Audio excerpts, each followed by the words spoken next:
Welcome to Through a Glass Darkly Radio with Sean Patrick Hazlett. On welcome everyone. Thanks for coming back. You're listening to United Public Radio. The intro music was "Mark of the Doomslayer" by Carl Casey at White Bat Audio. And today I'm very pleased to announce that Peter Levenda will be joining us. He is the author of Unholy Alliance and Sinister Forces. He appeared in the TNT documentary Faces of Evil in his role as an expert on World War II history, with special regard to the occult and esoteric practices in the Third Reich. He will also appear on the upcoming History Channel special, Nazi Prophecies. Peter has interviewed Nazis, neo-Nazis, Klansmen, Satanists, self-proclaimed witches and occultists, intelligence agents, clergymen, bogus clergymen, businessmen, military officials, and many more during the course of his research for both Unholy Alliance and Sinister Forces. Peter, welcome back, my friend. Thanks for having me back. Good to be here. Your bio stumbled me. I kept saying the Yahtzee word. I was trying in real time. Sorry about that. To edit it. No, it's not your fault. But, I mean, we're going to kind of be talking about some of this stuff, so we're just going to be talking a little bit in code. So you wrote this book called Unholy Alliance. And what were you trying to achieve in that book? Like, what was the central premise? What kind of research question were you trying to answer? Yeah, that's a good question, because actually Unholy Alliance was designed initially just to be a chapter of Sinister Forces. And the overall question was, what relationship does the world of politics and governance have with the world of religion and spirituality? In other words, to what extent do religious beliefs or spiritual beliefs affect actual policy in government, not just the United States, but around the world? But Sinister Forces really focused on the United States.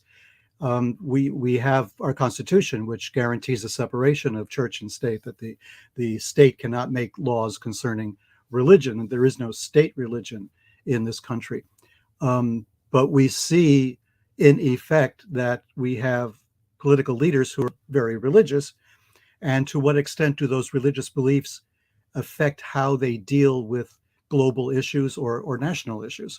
Can we really make a really fine line separation between the two?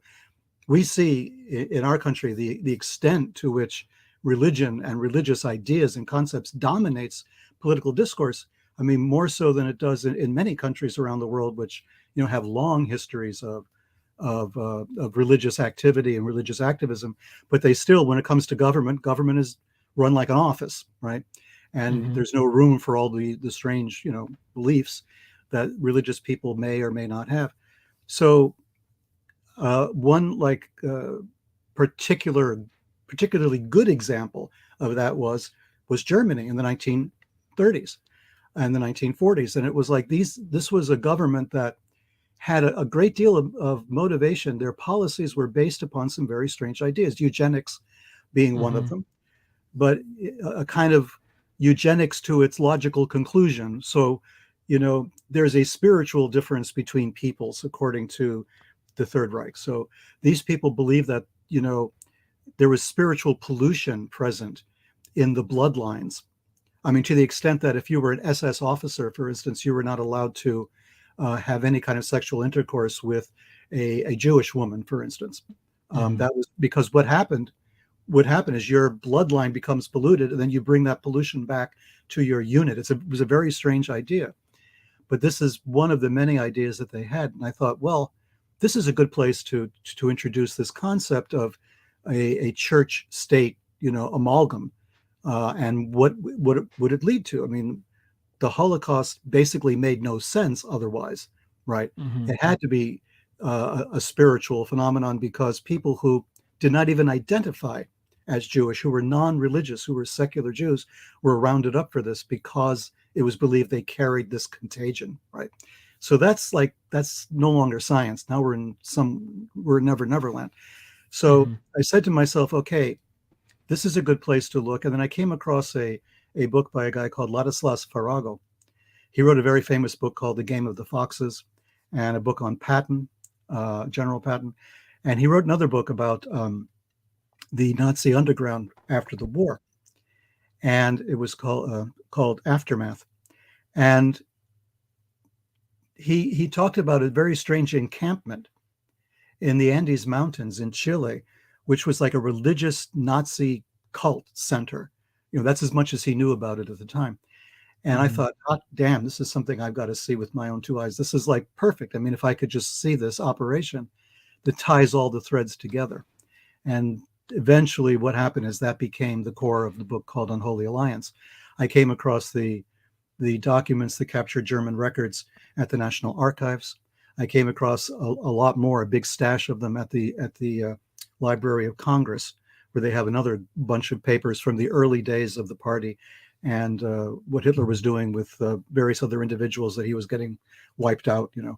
People that had new secrets about Hitler's past, knew about his involvement in the Thule Gesellschaft, which was this weird secret society that kind of gave birth to the Nazi party. So all of that is there. And I'm looking at this stuff and I'm thinking, here's the original documents, but people are writing books about Nazi occultism that are sort of fantasies, right? So you had the Sphere of Destiny, which was largely a fantasy. Very little in that book was factual. And I'm thinking, why are they doing that? Here's the real stuff. And it's unbelievable. It's the Tibet expedition of the SS, and it's all this other stuff. Yeah. What was that about? Can you just take a detour on that? Like, why was the SS going to Tibet? Well, it has to do, believe it or not, with the swastika, right? To Blavatsky, right? She was writing all of these books about, she created basically the modern theosophical movement. Madame Blavatsky, she wrote The Secret Doctrine, Isis Unveiled. And her symbol for the longest time was the swastika, believed to be the symbol of a super race, of the Aryan race. And this was picked up in Germany in the end of the 19th century, beginning of the 20th century. This was hot stuff in Europe. This was like, unbelievably fascinating. It was very popular.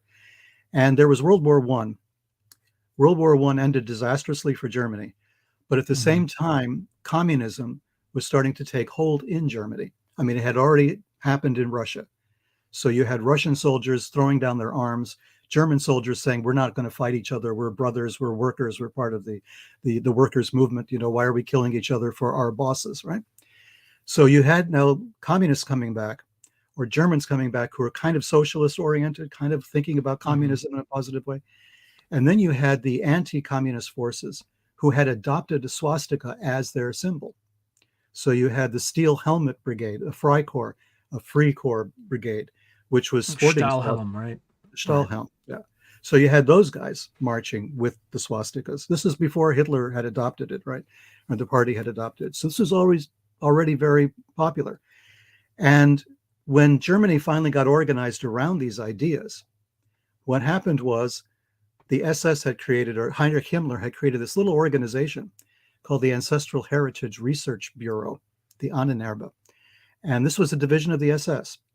And he wanted to find evidence around the world that the Aryan race was like the old super race, that you could find traces of it everywhere.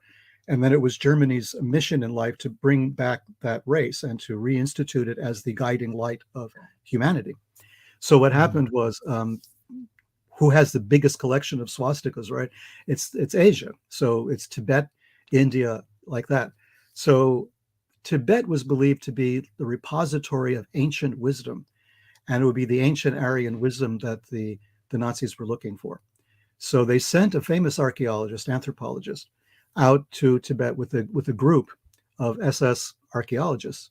And they went to Tibet and they visited Lhasa, and they went all over the place, collecting information, collecting data. There's an organization called Tibet House, and there's one in New York, and they're spread all over the world, really. And they have film footage there of the SS expedition as well as a OSS expedition. Because when we felt that Nazis were doing the Tibetan thing, we had to do the Tibetan thing. So the forerunner of CIA, the OSS, the Office of Strategic Services, they sent a couple of guys out there to sort of poke around and see what was happening. So you'll see some of their footage as well. It's fascinating stuff. But again, I insist, the stuff is there. It's not invented. It's not, somebody's fantasy. It's not an Indiana Jones Raiders of the Lost Ark thing. The stuff is there. You could see it. You could see the proof. You could see the writings of these people. They were so excited, the SS group. They came back with copies of the Tibetan scriptures. They came back with flora and fauna, things that they had gathered. They made film footage. They took photographers of the people. They also measured cranial size. So they had calipers, and there's photographs of them doing this. Was it Bruno phrenology or something like that? Something Well, pseudoscience? yeah, it was a kind of a pseudoscience thing. We're trying to see if Mhm. the Tibetans and the Germans are related ethnically, if this is like the long lost German people, right, living up there in the wastes of the Himalayas, that they're protecting this ancient secret. This is the kind of stuff that they were financing, right? This is what they were doing. This was like, what? We sort of make fun these days of CIA and MK Ultra. These guys were taking MK Ultra to the next level, right? So they were trying What to was do similar what was the things. OSS's mission? To figure out what they were up to, or to look at the same stuff? Well, to figure out what the Nazis were up to, right? They wanted to know what the Okay, SS yeah. people were doing, number one. Number two, Tibet was in a very strange political situation because the relationship with China, the relationship with India and with Pakistan, or what would become Pakistan. So they're in a kind of an area where India was being controlled by the British at this time until 1947. Hmm. So Tibet was kind of not exactly there. They were sort of in the sphere of influence, but not quite. It was a separate country. So when we had the famous explorer Heinrich Harrer, 7 years in Tibet, right? He was a German SS officer. He escaped from a British concentration camp when the war broke out, and he wound up crossing the border into Tibet, where he was safe. So the British had this sort of hands-off or attitude towards Tibet. They were not really, they didn't have that great a degree of influence in Tibet over the Dalai Lama, Hmm. who was a young guy at this point. He was a teenager.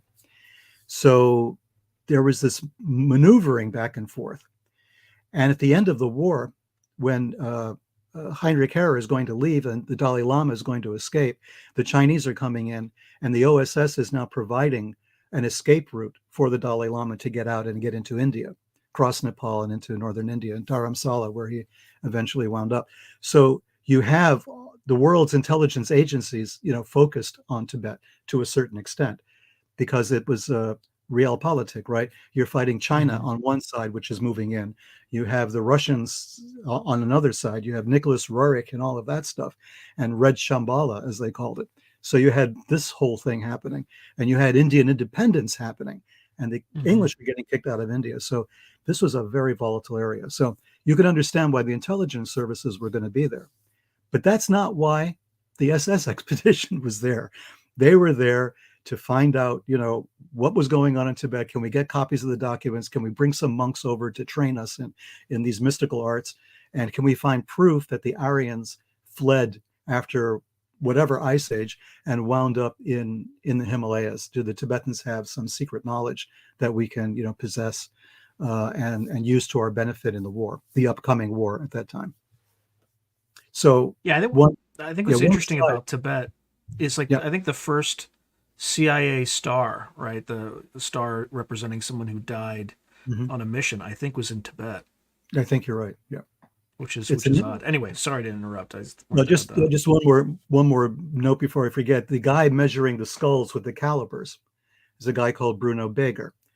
He was, had a great old time in Tibet. Became a friend, stayed a friend of the Dalai Lama basically to the end of his life. Wrote Hmm. some articles for the Dalai Lama's blog and website or whatever over the years. Um, but when he got back to Germany, he set up his own museum of human development, I guess you might say. Evolution, not quite the same thing, but similar to that. And Beger went to the concentration camps and picked living subjects that he wanted their skeletons for his museum. So he was a war criminal, right? Hmm. He went there and said, I want this guy, this guy, this guy. Kill them, right? Deflesh them, but make sure you preserve the skeletal material because I need that in my museum. Okay, so this was a monstrous individual, and he was part of that SS expedition. Ernst Schaefer, who was the head of that expedition, fled. He wound up, I think, in Venezuela for a while, and he was in South America, which is a whole other story, uh, which we don't have time to go into. But here's, the Nazis in South America story, which is a whole other thing. So you have these guys spreading out as far as they could, trying to escape Nuremberg. Bruno Beger was denazified, right? They didn't put him in jail for very long. He was out pretty quickly, and he had a perfectly nice life to the end of his days in Germany and remained friendly with the Dalai Lama until somebody somewhere said, Mr. Dalai Lama, ixnay on the Egerbe. This guy was a Nazi. He committed war crimes. You really don't want his reminiscences about Tibet up on your website. So that was eventually taken down, right? Mm-hmm. But he was, there's story. I mean, you can look at the Tibet situation from different perspectives.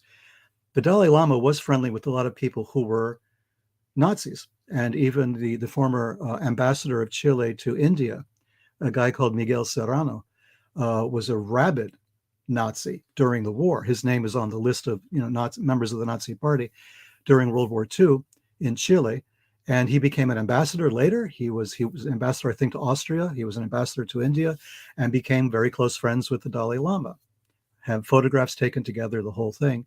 But he would write about Hitler as being a kind of messiah for the Aryan race, and he had all these very strange books, which I came across when I was in Chile, and I was shocked because Miguel Serrano was kind of a well-known author in New York circles because he had been a friend of Jung and of Hess, and he wrote some memoirs about that. Nobody knew his other side, which was that he was giving the Hitler salute at the funeral of Walter Rauff in Chile, the guy who invented the mobile gas fan, right? So, this is the kind of stuff that was going on. So when you try to extricate religion and politics, we live in a kind of dream world in the United States where these things are not supposed to mix, but man, do they mix, right? And it's better to be aware of this and to be aware of people's belief systems where this is concerned. And of course, people are a lot more open about it these days than they were before. You're seeing a lot more people talking about this more openly. But back when I was writing Sinister Forces and Unholy Alliance, people were trying to keep that as private material, not for general consumption, right? There were prayer breakfasts and things like that, but they were generic. Now we're learning more and more about actual religious beliefs and ideas about our political people and people in culture in general. And we have to be, I think, aware of it, aware of where this is coming from and where it could possibly lead as a belief system informing political action. This is what scares me. Yeah, well, better it's out. Sunlight is typically the best disinfectant, right? The more Sure. that's out there, the better you can gauge on what's going on. So they had an expedition to, they being the SS, had an expedition to Tibet. Yep. And where did this lead? Where do they take it from there when they kind of return, or as World War II progresses? What happens next? Well, they're given a hero's welcome when they come back. It made the front pages of all the German newspapers. I have clippings of that. It was like, and the headlines were very strange. The first white men in Lhasa is the most famous, headline, which was not really true, but anyway, that's how they promoted it. And it was like a big deal because this was like they were bringing proof and evidence that there was this Aryan super race that existed around the world, and that was part of Heinrich Himmler's thing. He was just fascinated by this. And Himmler being very involved in occultism. And then you had Rudolf Hess, who was Hitler's second in command at that time, very involved in occultism. He was born in Alexandria in Egypt, and he had become, I think, involved in Freemasonry to an extent. He got involved in all kinds of other occult practices. He believed that he was in telepathic communication with his wife during all the years he spent in Spandau prison after the end of the war. So here was a guy deeply embedded. And then there was the Haushofers, Karl Haushofer and his son. Haushofer invented this idea of geopolitics. He was like the guy who was coming up with these concepts. He had been a frequent traveler to Japan, and he was instrumental in getting Nazi Germany to cooperate with Japan instead of cooperating with China. So he was a major fixture in that. And again, for occult kind of reasons. He was very fond of Zen Buddhism, the whole Bushido, the way of the warrior. And he was involved with the with another German mystic and philosopher who was also deeply involved with the Japanese and wrote a lot of books about Japanese Buddhism, but at the same time was an advisor to the Japanese government as to how to deal with the Chinese and how that the Chinese should, bear the brunt of the way of the Japanese warrior, right? So he was actively agitating for a slash and burn invasion of China. So we don't really know this. We can go to occult bookstores and we see these books and they're interesting, and we don't know the background of the authors unless we really do some deep digging, and then we go, holy, cow, what is this all about? I mean, even someone as seemingly beyond reproach, maybe, as an Eric von Daniken, right? Mm-hmm. So here's Chariots of the Gods, and here's a guy, he's Swiss. Okay, that doesn't mean that he's, a Nazi, of course, he's Swiss.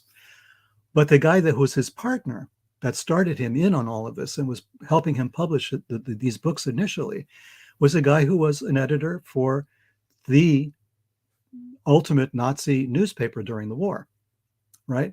So the newspaper that was run by the Nazi Party, this guy was an editor of it. And he's the partner of Eric von Daniken putting out these books about, Chariots of the Gods.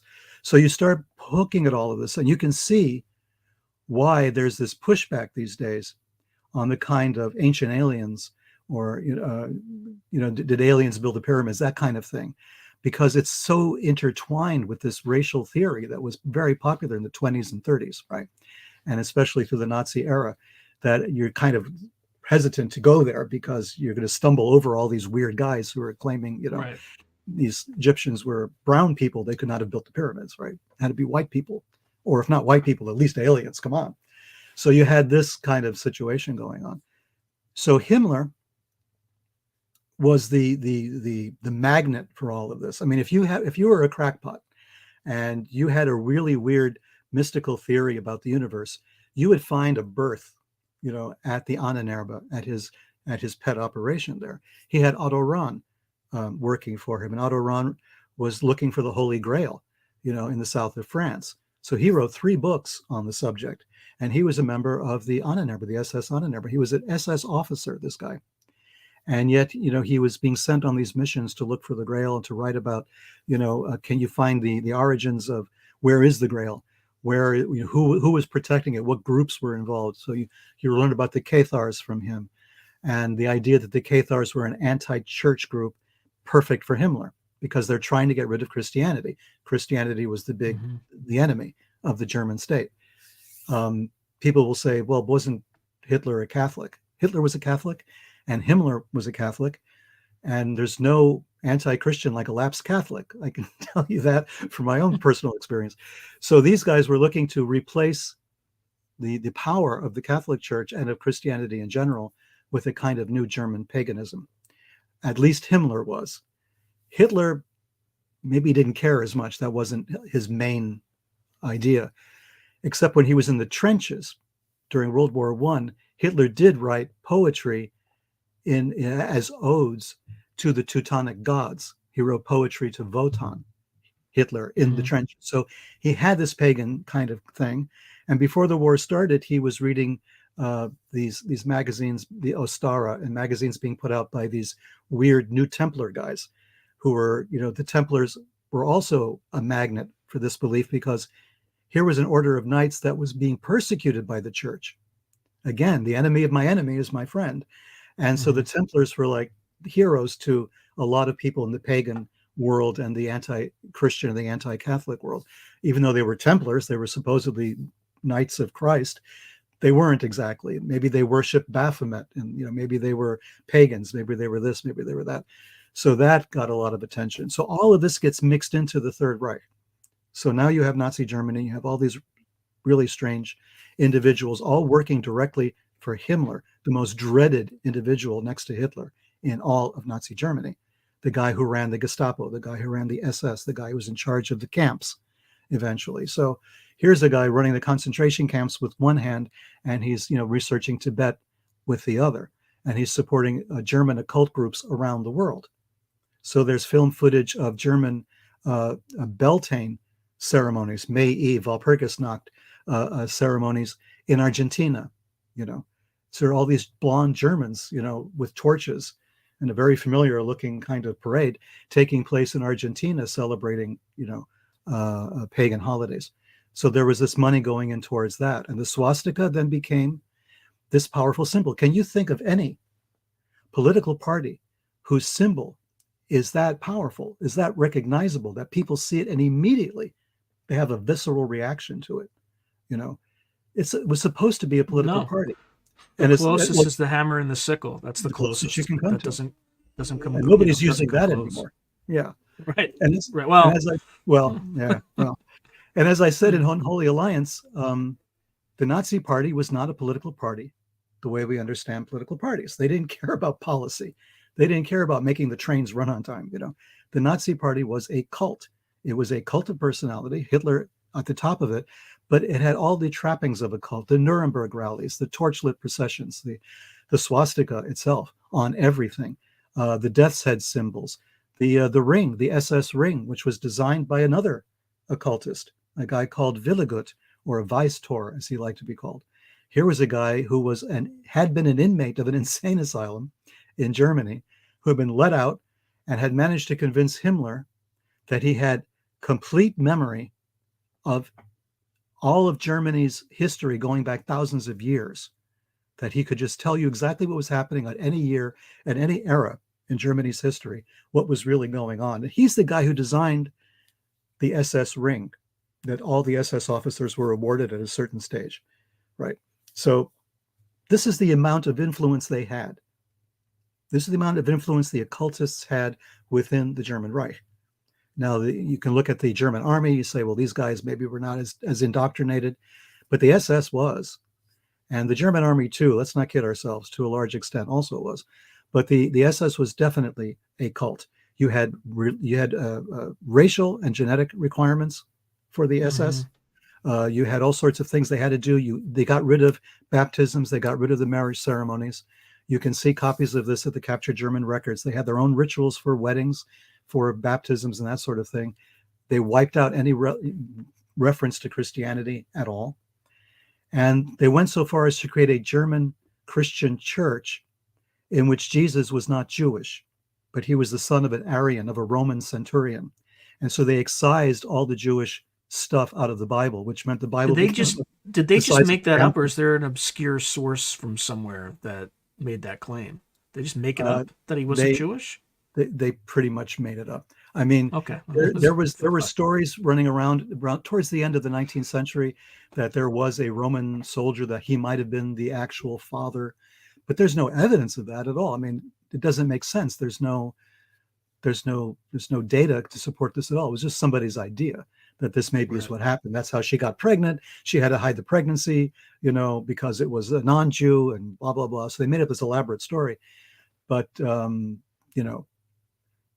Mary was already Jewish. So according to Jewish law, Jesus was Jewish regardless of who the father was. So anyway, all this stuff was going on and it was hysterical, right? But Hitler was not so quick to go against Christianity because he knew his people, right? He had photographs of himself being taken, and I have some of them, where he would leave a church and the photographer would set it up just right, that as Hitler was leaving the church with his head bowed, the crucifix on top of the entrance was positioned exactly over his head. So it looked as though God was blessing him on his way out. And that was used a lot to kind of promote Hitler's messiahship to those Germans who were still very much believing Christians. But then on the other side, you had Himmler, who wouldn't have any of it, right? So it was a very, very complicated situation between Hitler and Christianity. It was a love-hate relationship. And eventually, of course, he got a lot of cooperation from the Catholic Church because they both had a common enemy in communism. And again, the enemy of my enemy is my friend. So they had this common enemy. So the church officially had a lot of problems with Hitler and with Nazism, but underneath it, they were fighting the same cause. They wanted the communists out of Germany. They wanted the communists out of Europe. And so that's why at the end of the war, you had the church actively involved in helping a lot of war criminals escape justice at Nuremberg with false identification papers. And as I found out while I was researching, I wrote 3 books on the Nazis. Unholy Alliance was the first. And then there was Ratline. Finally, when I got to Hitler Legacy, I found more documentation showing that some of the museums in Rome were acting as way stations for the Nazis to come out as well. The monasteries and even one museum was being used as kind of a safe house for the Nazis on the run, on their way out from Genoa on board ship to South America and other parts of the world. So there was a very active presence, and some very prominent Catholic clergymen, archbishops, cardinals were pro-Nazi, both before, during, and after the war. So you're dealing with this complex. We think of Germany, we think of World War II in terms of the battles, in terms of the armies, in terms of all of this. But underneath all of that, even in terms of the Holocaust, but underneath it was a very strange belief system, but very heavily articulated, based kind of on some theosophical ideas, because evolution, Darwinian evolution, was a body blow to religion in many ways, because it meant that the Adam and Eve thing had to be wrong. So they embraced theosophy that said, no, there is evolution, there's spiritual evolution, and races can be spiritually involved. And right now we're going through the stage where we have a spiritual, evolution of people, and there's this Aryan race, and they're really good guys. And Blavatsky did write in some snide ways about the Jewish people. And she eventually abandoned the study of Kabbalah and the kind of all the Western Christian mysticism, and completely embraced the Asian approach to it, which kind of got her out of that whole thing. So she didn't have to even think about it anymore, right? So yeah, it's a complex subject for sure. Well, doesn't theosophy have some sort of direct link or indirect link to the development of remote viewing? Like, wasn't Russell Targ a theosophist and, ultimately helped create the protocol? If you're going back to the SRI days and everything, you had theosophists, you had Scientologists, you had Rosicrucians, everybody, because these were all modalities for doing exactly that. When you start thinking of remote viewing as a possibility, where are you going to go for your data, right? There wasn't any data called remote viewing in the 19th century, but there was a lot of occultism in the 19th century, and a lot of mind control, scrying. Dee and Kelly, during the Elizabethan times with their magic mirrors. So you had all of this. This was already there. It was there. It was ready for anybody who wanted to look at it and take it seriously. So sure, these guys would look at it seriously. Hal Puthoff had been a Scientologist, a Thetan, at one point. Jacques Vallée at one point had been involved with the Rosicrucian Society. It hadn't been for decades, but for a while, because these guys were investigating it, like I investigated. I mean, they're investigating these systems. What do they mean? What can they produce? Why are they doing this? What are the implications of it? Can I train myself to do this without having to go through, initiation in some weird cult? Is this a technology that can be employed? Were they just technologists? Were these people engineers, spiritual engineers, you might say, or consciousness engineers? Was that what was happening? Where did people like Orsic, I think Marina Orsic, is that the right name? How did they figure into all this? Well, again, you're going back to the German cult groups. You're going back to this idea that there was Germany in between the wars was a hotbed of this stuff, right? So you had the Ascona group in Switzerland. Already in the 20s and 30s, you had Carl Jung, Gershom Scholem, Henry Corbin, Mircea Eliade, all these really famous names in psychology and anthropology and religion were having annual meetings in Switzerland, in Ascona, talking about all this stuff. And at the same time, you had other spiritual groups in that part of the Alps, who were also the guy who was involved with, Franz Hartmann was one guy who stands out, an occultist who was kind of flirting with the Nazi party as well, with Nazi ideas anyway. You had the Baron who wrote Before Hitler Came, the guy who was instrumental in creating the Thule Gesellschaft in Germany, the secret society that Hitler was investigating along with the German Workers' Party. So these guys were occultists. They were very heavily involved. So you had the OTO in Germany in the 1920s, which Crowley then would join and then later sort of take over. You had the Brotherhood of Saturn, the Fraternitas Saturni. This was a German group. I mean, the original Dracula film, Nosferatu, one of the producers on that film was a member of one of the German occult societies, right? So this was part of the milieu. This was part of the environment at the time. Occultism was very fashionable, and it was also attracting some of the best and the brightest, the artists, the writers, the musicians, and even the beginning of the film industry. All of these people were involved in this. So then you had, the books like Vril, the Power of the Coming Race, by Bulwer Lytton, who was British, but the Germans glommed onto this idea of Vril. And so there were rumors of a Vril society that was involved with occultism as well. I haven't really been able to find evidence of the Vril society, but again, we don't really need it. We have the Germanenorden, we have the Thule Gesellschaft, we have so many other, the Order of the Knights Templar, the ONT, the group that was run by, his name escapes me, but I'll come upon it. He was running this organization out of Vienna. Hitler would read his Ostara newsletter religiously, and it's a newsletter about occultism, but with heavy racial overtones. Mm-hmm. So Jews were always depicted like Charlie Manson, and the flower of German womanhood was always a tall blonde, being ravished by a Charlie Manson character, and that was the Jewish character in these editions. So Hitler's imbibing all of this in Vienna, before the war starts, before the war breaks out, World War I. So he's in deep in this, and his library had a lot of occult books in it after the war. Many were stolen, but some were still there. So he was still reading, making marginal notes in books of occultism in his own library at Berchtesgaden. So, it was there. It was in the air. It was part of what people did. So when you're trying to find out who knew who, man, everybody knew everybody. Dietrich Eckart was the guy that Hitler dedicated Mein Kampf to, right? So if you get a copy of Mein Kampf, the open dedication is to a man called Dietrich Eckart, who was a poet and a mystic, very heavily involved in occultism and mysticism, very much involved in grooming Hitler, trying to make Hitler into a vehicle. He died during the putsch, the 1923 attempt at the beer hall putsch. And so they had an elaborate sort of Nazi funeral for him.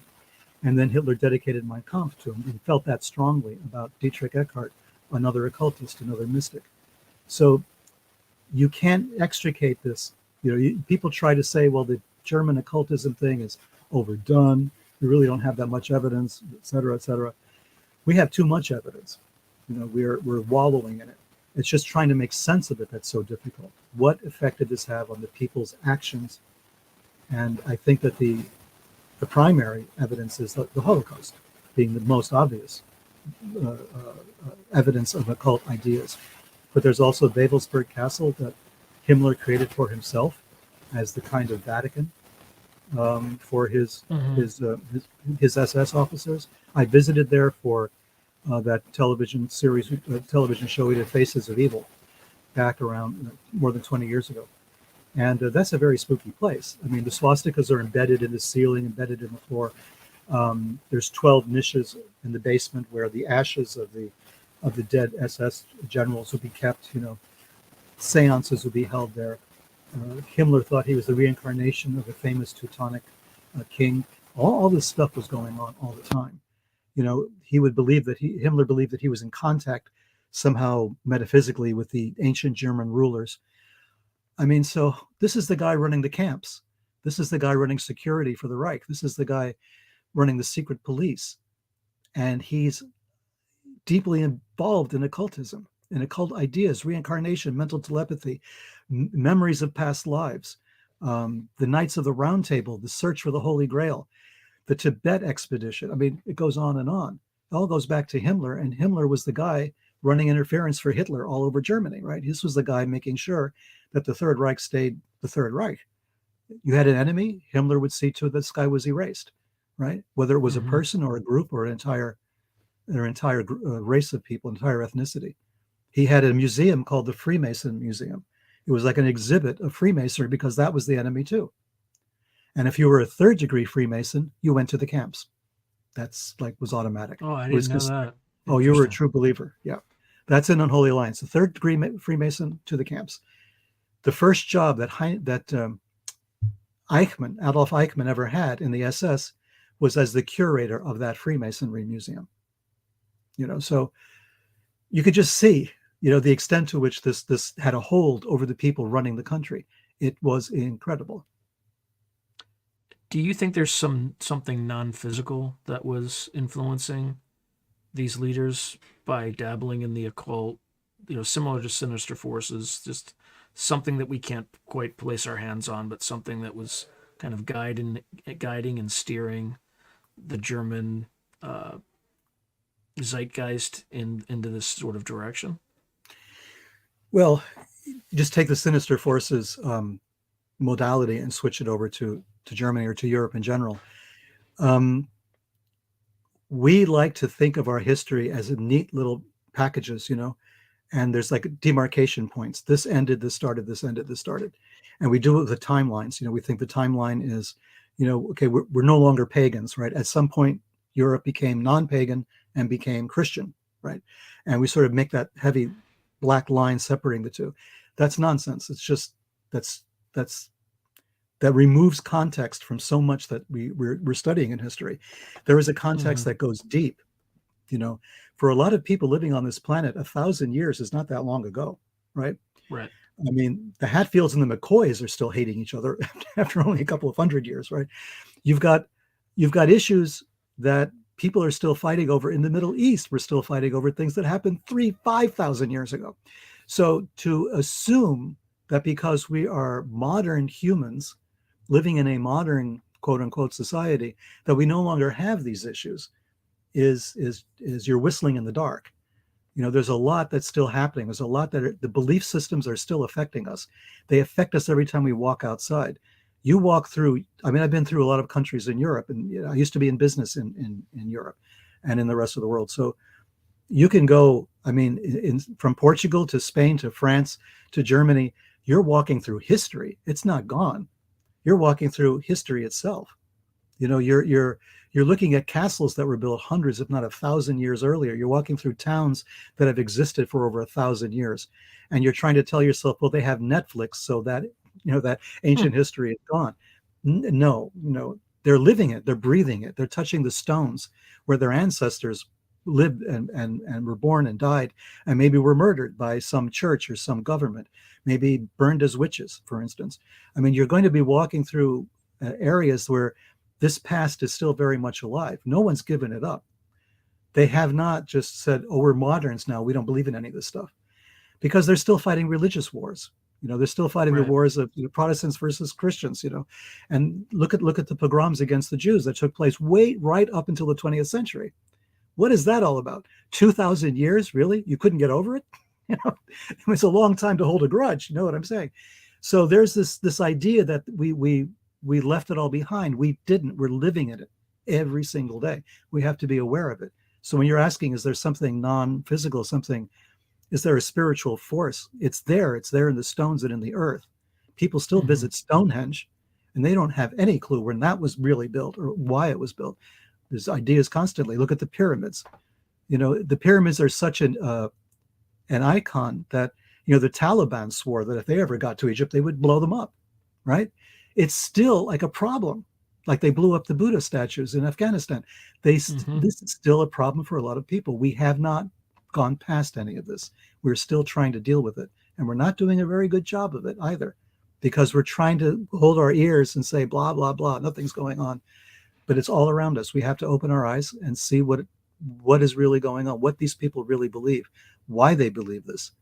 We have to understand how our psyches work, why they're holding on to all of this. And they're holding on to it because we are paranoid. We think that we don't know what's going on. And if we're reading our newspapers, if we still read newspapers, if we're looking at, at news programs, and we're traveling through the internet, and all of this other stuff, and we realize we still don't know what's going on, our natural tendency is to look towards the people who claim they knew what was really going on, right? Whether they did or not. So we're going to start looking at occultism. We're going to start looking at these mystical things. We're going to try to develop our own senses to try to, maybe we need a different sense. Maybe the 5 senses that we have are not enough. We need a 6th or a 7th or an 8th to see what's really going on. And yeah, kind of, you're right. Yeah. If you try to make an intellectual history of the human race, you're going to fail miserably. There's just too much data or too little data where you need it the most. So you're going to have to step back and think of a different way, a different approach to this. Like we have a different approach to the UFO phenomenon. We can't just use our basic, Nuts and ways of bolts, looking at right? this. It's something else we got to do. We got to figure that out. If we can figure that out, maybe we can figure the rest of it out. Sorry to bring up UFOs in this context, but No, it's no, just no. It's that is fair game. Right. it's part of this. It's part of the story because that goes back thousands of years as well. There's a context for the UFO that goes back thousands of years. And we keep saying we're moderns. We don't believe in that anymore. We don't believe in that anymore. We keep saying that. We're whistling in the dark when we do that. Carl Sagan had this book, A Candle in the Dark, and I've always called it you're whistling in the dark because it's really, you're trying to avoid something that's right there. It's the 800-pound, gorilla in the room. And it's our psyches, it's our consciousness, it's these abilities that all the occultists claim that they have, or claim that they can tap into, or claim that they can teach you, that that may be the next step in our spiritual evolution that we need to take, some kind of technology. Because my interest in this is not ideological.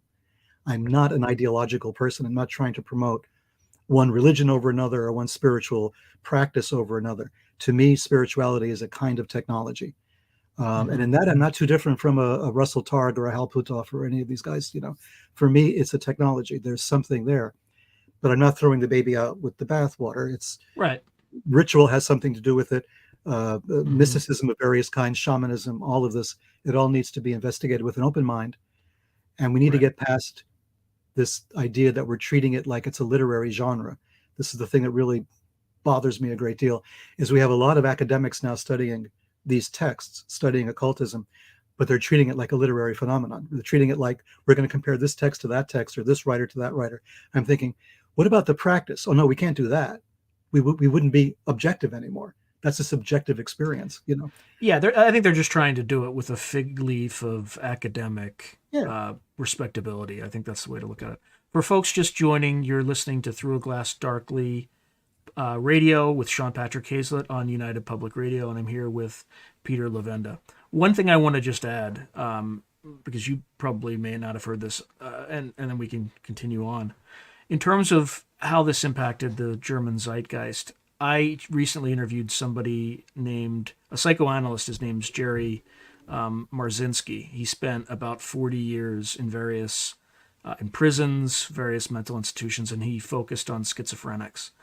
And for folks that don't know what that is, it's just people who have clinically have hallucinations, hear voices, etc. But what he did is at great personal risk to his own career. He had to be very quiet. It was easier in prisons, unfortunately, because for him to do. But he would start to talk to these patients and see what these voices were telling them. And I think he found 23 different patterns. But one thing that he mentioned in this interview that's relevant to this one is people who are meth addicts also start to develop some of these symptoms. They hear these voices when they use meth. And if they keep using meth and stop using meth, but they've used it long enough, they'll start hearing these voices permanently. And the reason I think that's relevant is that the entire German blitzkrieg was fueled by a drug that was marketed as Pervitin. It was a version of methamphetamine. The Germans called it Panzer Schokolade, tank chocolate. And one often wonders, and even Hitler himself was amped up on codeine and methamphetamine and things like that. A lot of these delusions, or whatever, you could argue it's all mental, but you could also argue that there's something from without that influences and may have influenced this invasion. So, just to add context to that whole thing. So the next question I had for you is, when we brought over the paperclip scientists, did we import some of this stuff? Did we import some of this, these philosophies? In other words, if you kind of view it as an infection, did we infect ourselves with some of this stuff back in the 40s? That's been my point all along. we should never have brought the scientists over under paperclip, or if we did, for whatever reason, they should never have been allowed to roam free like they did once they got here. These were people who were Nazis. I mean, they were believers, true believers for the most part. They were denazified in a sense, but for purely political reasons. This was not real denazification. This was like, okay, you're fine, go, So we, for instance, Strughold, Hubertus Strughold, here was the guy who was the father of aviation medicine, right? But he was the father of aviation medicine by abusing his children, in a sense, because he operated in the camps. He took prisoners out of the camps and subjected them to horrible experimentation. I mean, he was a war criminal by any stretch of the imagination. And yet we brought him over. Is this the guy whose experiments were talked about in Rise and Fall of the Third Reich by Schreier, where they talked about Russian prisoners and Jewish prisoners that were thrown in cold water to see how long they was? Same guy. Yeah. Okay. He was the guy in charge. I just wanted that context. Absolutely. He was the guy in charge of that. So we bring him over and we put him in charge of our Aviation Medicine Institute at Randolph Air Force Base in Texas. We went so far as to name the institute after him after he died, until I think it was the Daughters of the American Revolution or one of those groups raised holy hell and said, you can't do that. This guy was a war criminal. So they had to take the name off the building. But here was a guy, he walked the halls, he was the father of aviation medicine. And he was a complete believing Nazi and a murderer, right? So we had so many of these people brought over, and it was, Albert Einstein fought against it. He wrote letters saying, don't do this. Eleanor Roosevelt did the same thing. This is wrong. You can't do this. This is hideous. But we did anyway. We brought over 1,000 people under that program. We thought it was only a couple of hundred at first, but the documents eventually came out. It was more than 1,000 people were brought over, scientists, not even counting family members, but the scientists themselves were brought over.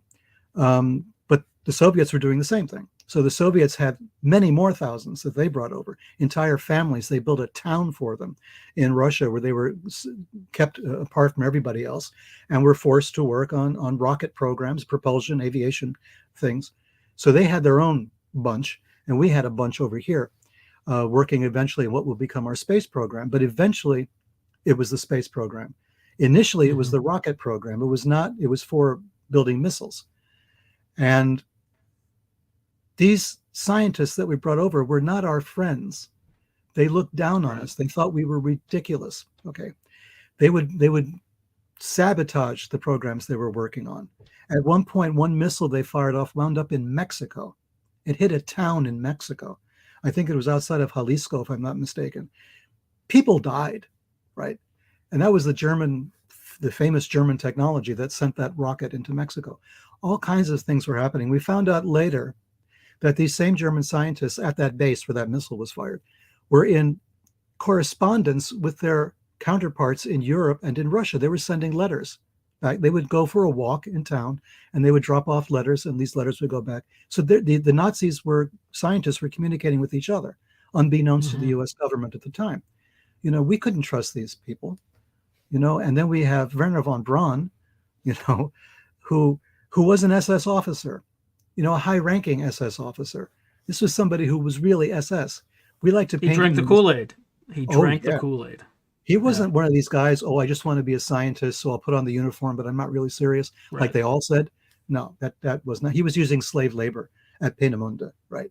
So, come on. He knew what was going on, and he was, willingly part of it. And then he tried to say that he really wasn't a Nazi when he came over, because they wanted him. They needed Werner von Braun.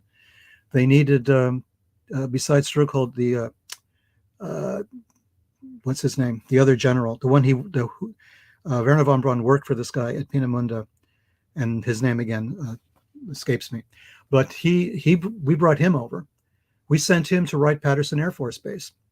So he's at Wright-Patterson Air Force Base in July of 1947 when they bring the Roswell wreckage over, right? What is that guy doing there, And he was there for a while, and then he gets on the board of Bell Aerospace. So now he's a directorship in Bell Aerospace, and that gets us into a whole bunch of Sinister Forces stuff, which is beyond the scope of this program. But so there's him, whose name escapes me. There's General Kammler, right? The famous, mysterious, disappearing general The guy Yeah. who was in charge of rebuilding the Peenemünde installation in Austria under a mountain, and did it in record time. They're still finding tunnels of that operation that he built, and it's incredible. They were building Messerschmitts underneath a mountain in a tunnel. They had tremendous facilities there. It was like something out of a James Bond film. And then the war is over. The Allies are coming in from both sides. Kammler then sends Werner von Braun and a bunch of the other scientists to wait for him at a cafe, knowing the Americans will show up and take them to the States. Kammler himself disappears. No one's heard from him since 1945, right? An important, very important general, a guy who was an organizational genius, not a scientist, more of an engineer and a technocrat, sort of, but an organizational genius. He knew where everything was. He knew where all the rights. Kind of like an Albert Speer sort of character. Yeah. Kind of like that. With hands-on building these facilities, right? Managed to do all of that and then disappear. And I think it was Nick Cook who wrote the book, The Hunt for Zero Point, right? The zero point energy. And Kammler, of course, shows up in there. Did he wind up in Czechoslovakia? Was he in Prague? Because one of his organizations was in Prague. And it turns out, we find out with a handful of documents just recently, we had Kammler all this time. The United States had Kammler. They picked him up and they buried him deep so that nobody knew they had him. And that has come out in a book that came out just like a year or two ago. What did they do with him? Did it say, or did we just picked him up and made him disappear? They picked him up. I guess they used him for whatever intel that he had, but they didn't want anybody else to know they had Kammler, because Kammler was really, in a sense, more important than Werner von Braun or any of the others, because he knew the whole layout. He knew where everything was, where all the assets were located, the technology. He knew where the blueprints were, where the scientists, the engineers. He knew where the parts were buried. He knew all of that. That was his thing. He was a hands-on organization man, and that's why he was put in charge of that. So, he was put in charge of the whole Peenemünde program. He was put in charge of the whole super weapons, secret weapons program. So stuff that Werner von Braun would not have known, or Struckhold would not have known, or any of these guys would not have known, he knew. So I think that was the reason why they took him and they buried him, and no one's ever heard from him since. They had him in their hands, and for some reason, we're not allowed to know why. But it is interesting that, Why do you think he was so strategic? Other than knowing everything, did he know anything about particular technology? You mentioned the hunt for zero point. He would have made known. Him super strategic. That would have made him super strategic for sure. Alternate energy, alternate propulsion systems, which lead us back to our good friends, the UFO phenomenon. So let's go with that thread. That's exactly where I wanted to tug on the thread now. So what about the interaction, or I shouldn't say interaction, but how were they related to this Third Reich occult, as well as some of these scientists, Kammler, all that? Well, the Reich was heavily invested in trying to find some sort of aircraft with a super propulsion system that wouldn't need the wings and the propellers and all the rest of it. So you had the Horten brothers. Everyone's heard of the Horten brothers, right? And their flying wing design is almost identical to what Kenneth Arnold saw over the Pacific Northwest in 1947. I mean, he saw a flight of these things, and he drew a picture of them. They were not saucers. He used the term saucer, but when he actually drew pictures of them, they were the Horten flying wings, right? But these things were flying like crazy. He couldn't keep up with them. So were these the Hortens, or was this one of these UFO tricks, like the floating ships of the 1898 period, where you had ships sort of floating in the air? Airships. Was this like a UFO, the airship thing? Was this like a UFO trick? Did they make it look like the Horten wings? Was this like a cloaking device just to screw with us? Or was there a Nazi technology base somewhere on the planet, and they were flying these things, right? They were testing them in over U.S. airspace. Maybe the idea was to fly them over Canada, because they were very close to the border. And Canada, especially in 1947, there were a handful of cities, and the rest of the country was, ice and snow, right? It was very remote. Maybe there was a base, someplace, maybe closer to Alaska. Who knows where these things were coming from? What about Neue Schwabenland, which was in the Antarctic, the German land there? Was there any potential escape there or usage of that area there, or is that just Yeah, as they I kind of shut mentioned, that down? I think it was in the Hitler Legacy, or maybe Ratline, I forget now. It's all one big book to me. I talk about the fact that Hitler's the famous submarine commander that Hitler had, who ran the submarine fleet, Was it made a Dunitz? speech. Von Dönitz. He made a Mm, speech to an incoming cadet class, saying, "If anything goes wrong, you know, we're going to save the Fuhrer. We have a place for him that we're going to hide him out in, right? We're going to use submarines, and this guy's going to escape." And he was making allusions to Antarctica. mhm. Um, the Antarctic expedition is one of those things that made no sense at the time. Here's Nazi Byrd, right? Germany. Yeah. Admiral Byrd's Well, expedition. Yeah. both of them. Okay. The first one was the German expedition in 38, right? Made Okay. no point. There was no point to that unless they were planning on building military bases there, right? Hmm. The Germans were, thinking far-reaching, but that was still beyond their capabilities at the time. They were fighting a war against Russia, or they were about to. So that would take all of their resources. So having a base in Antarctica didn't make any sense. So they were thinking of that, and they sent an expedition. Now they dropped Nazi flags, little swastika flags all over Antarctica, saying this was their territory, and they went back. Right. So they printed up flyers about this. There was all kinds of stuff, Neue Schwabenland and all of that. And then we, at the end of World War II, we're broke. Our Navy is broke. Our government is broke. We fought an exhausting war.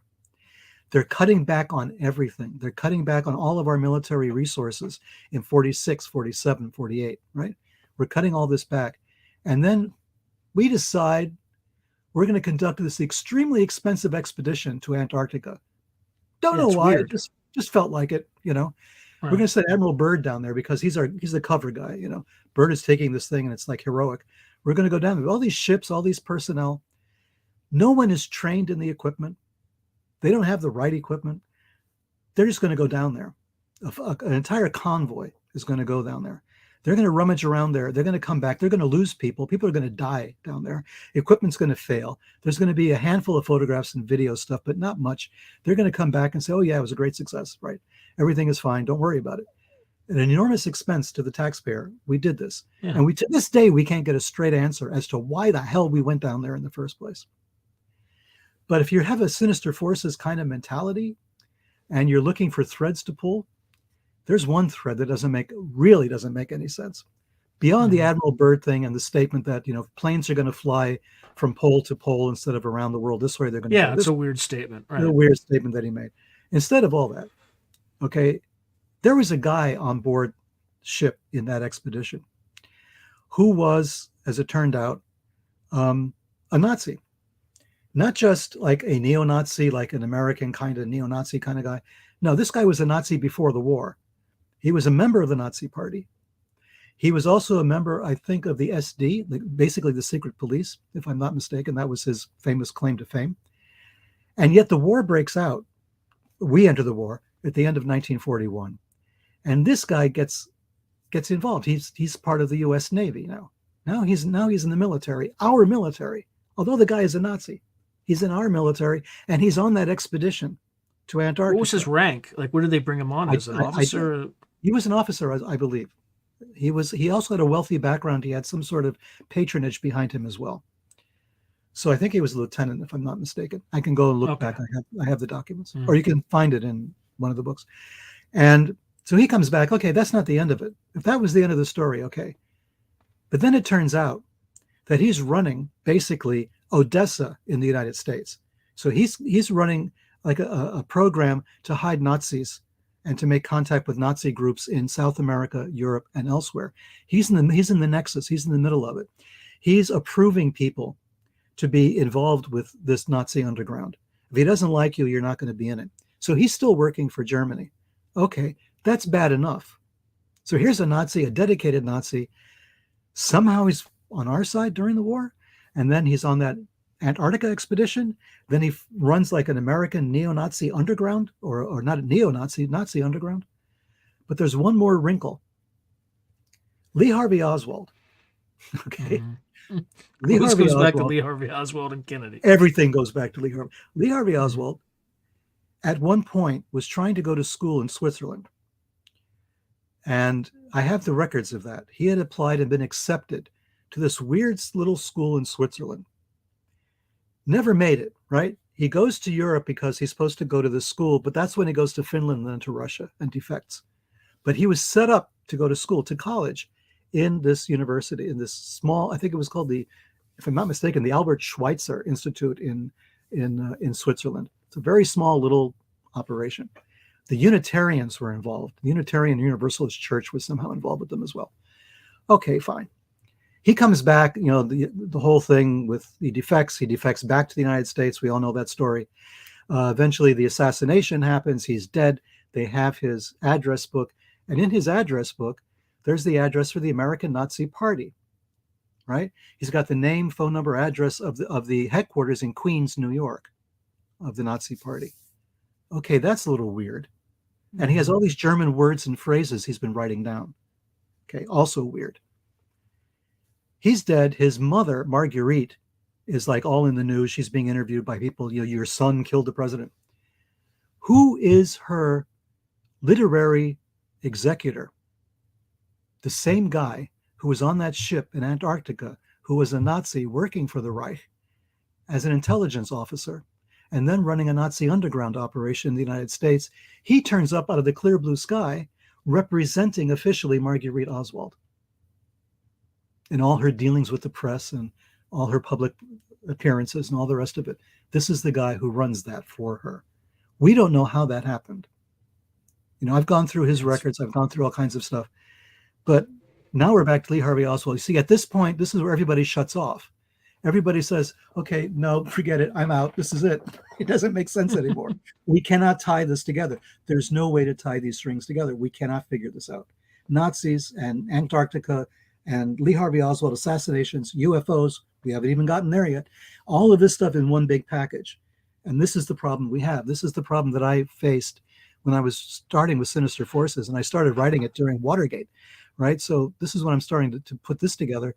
And then I realized, oh God, this is not making any sense anymore.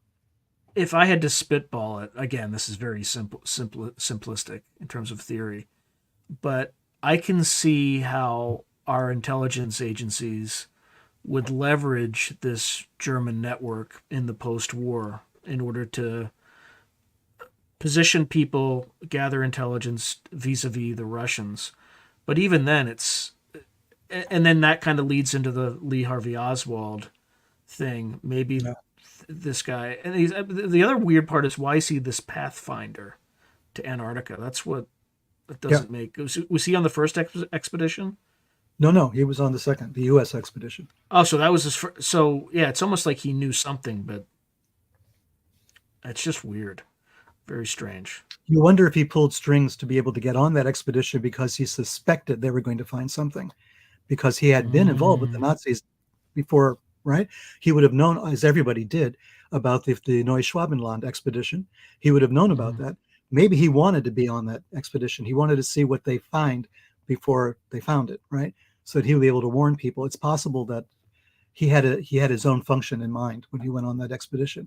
Maybe he pulled strings to get on it. We just don't know, because it's the record is very bland. You try to get records out of that expedition, the U.S. expedition. It's devilishly hard. They have some boilerplate stuff they release, but it doesn't go into any of the details. Yeah, I kind of wonder. I mean, you're familiar with this apocryphal story about Byrd flying over the South Pole and seeing the special master. It sounds to me like it's just a kind of an old wives' tale or a hoax kind of story. Yeah, did you find any? I can't find verification of it. I think it was the North Pole. He flew over and he saw like jungles or something, and he saw like a hole in the earth. Hollow Earth story. Yeah, I don't know. I haven't found verification of that story. That's a problem, right? If I found verification of it, if Byrd was having those hallucinations, or if he actually saw something like that, that would be fascinating. But that's the Germans, the Nazis at the time, were also very interested in the Hollow Earth story as well. They were interested in that, and they were interested in the world ice theory, which was another crackpot idea. Yeah. Well, the world ice theory, you have the planet Earth, and it's surrounded by a kind of ice crystal mirror that if you bounced a radar signal off of it on one part of the Earth, you could triangulate it and find out the location of an enemy submarine on the other side of the world, right? Because the signal would bounce off and as if it was a plate glass of some kind or a metal shield. So this would go bouncing, and so they kind of thought that might be possible. And there was a German concept, a German philosopher, crank scientist came up with it. And one of the reasons why they say there was the Tibet expedition, one of their reasons was to see if they could somehow send a signal from Tibet, and find the location of a ship someplace else on the planet, that they were given the coordinates by the German Navy, so they could find the Kriegsmarine, so they could find out where that ship was. There was like one of the experiments they were supposed to conduct. We don't know what happened to that experiment, but that's one of the things they were supposed to go looking for. So there was the world ice theory and the hollow earth theory. So there was an earth underneath an earth, or there was something outside of the earth that was bouncing radio signals off of, that you could use it, strategically or tactically in a military conflict. So you had that too. Don't know, man. So how were the UFOs involved? In terms of the Germans, how were they influenced by them? You hear about this magenta. You don't hear about. Grush testified before Congress that there was a crash recovery in Magenta, Italy, in 1933. So how does that fit into all this stuff? Well, it fits. It's perfectly 33, right? It's a very suggestive year for all this to be happening. That's the year that Hitler became Chancellor of Germany. So maybe there was this idea: let's get this thing out of his reach, out of the reach of fascist Mussolini, and out of the reach of the Nazi Germany, and get it out of there so that we can take a look at it. So yeah, that record exists. Something like that took place, we know. And we also know even more to the point, and you're going to read about it in the third volume of Secret Machines. When's that coming out again? I know somebody's going to ask. So I think it's coming out in September. I think we're still on schedule for September. So I don't know the date yet, but sometime later this year. And there is a story in there about the Soviets who captured the German scientists were forcing the German scientists to work on a UFO prototype. So there was this real race between the Germans and the Russians in the United States to develop some kind of UFO technology. Like they believed it existed. And if magenta was the reason, that could be the reason why they were devoting so many resources, that they were trying to duplicate whatever that technology was, because they had a lot of Soviets working on it. And you had one German scientist who came over with paperclip, who was telling anybody who wanted to listen that there were UFOs, and he was another high-ranking officer. Again, that's in Secret Machines as well. And he gave interviews to newspapers saying, yeah, man, there's UFOs. There was a lot of explicit, not implicit, but explicit acknowledgement of the existence of this technology back right after the war was over. They were running around telling everybody about this, but it got lost in the shuffle. It got lost in the Iron Curtain situation. It got lost in the Korean War. It got lost eventually in all the other wars we've been involved with since then, and all the other conflicts. So all of that got buried and buried and buried. But ask yourself one question. Let's just a logic experiment. The Chinese are doing this experimentation. The Russians are doing it.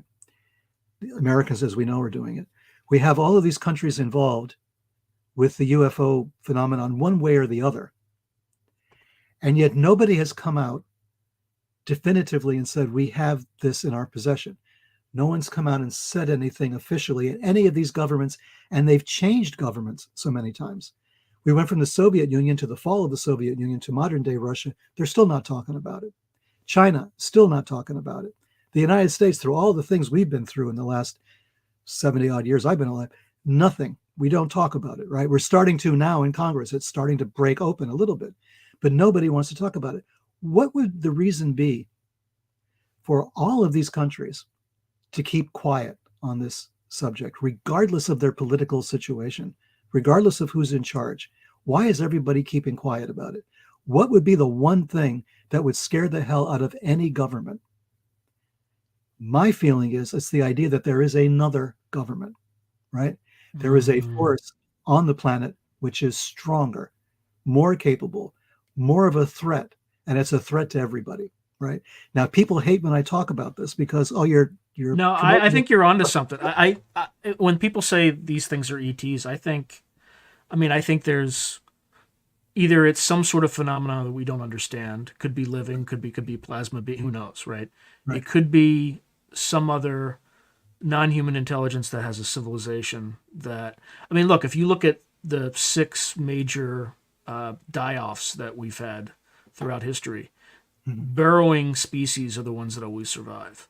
Right. So if you imagine a highly intelligent species like us that burrows, and is that, insects kind of do that. Right. It could explain the common gray and mantis experiences that people have. I don't know. I'm spitballing. But anyway, continue on your this fourth kind of, or this Right. I guess It has. breakaway civilization is the parlance people use sometimes. Yeah. It's whether it's humans, which I doubt. Actually, I don't really subscribe to the deep state concept. I know it's attractive for a lot of people, and I know that it can answer some things, but it doesn't answer Mm-hmm. everything.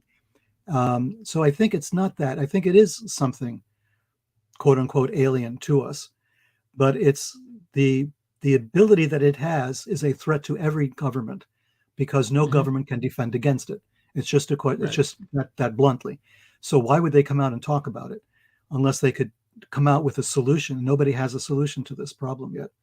So I think it's there. I think that's the threat, that it's there. I'm not trying to promote more money for the Defense Department because I think that's not the way to go.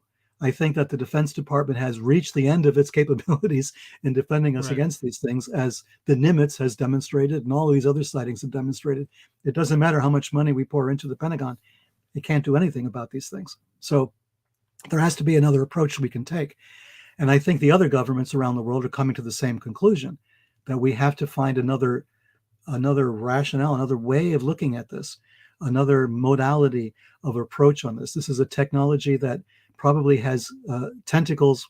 I don't want to sound Lovecraftian about it, but it has tentacles like in other sciences, other practices, other ideas, other cultural artifacts that we don't understand yet, because we think of things in terms of boxes.